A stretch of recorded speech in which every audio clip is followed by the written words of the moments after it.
Hey guys, so papakita ko sa inyo guys yung laman ng chamber namin ngayon. So dito sa dry store, ito na lang natitira guys. Yan na lang. Wala na.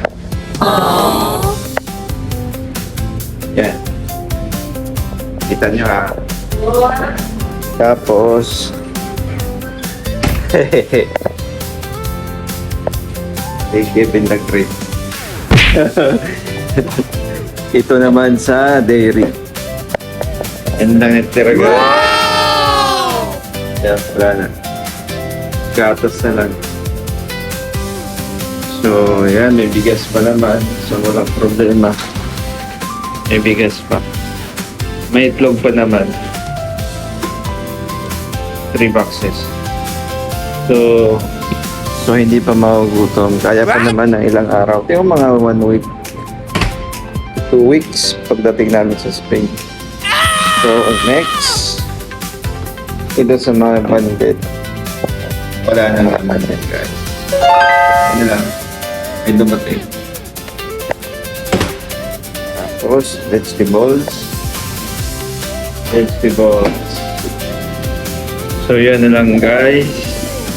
Quick lang na ito. Mabilisan lang to. So, yun na lang natitira, guys. So, yan. Next, sa meat room natin. Kasya pa talaga ito hanggang pagdating sa Spain. Sa Anchorage. Yan na lang guys. Manok.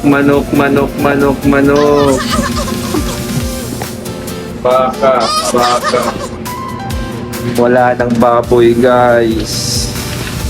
So, kita nyo na ha. Survival na to guys. Si Kebs, iisip yung asawa niya. Ay ko, kung isipin yan, sakit sa ulo lang yan.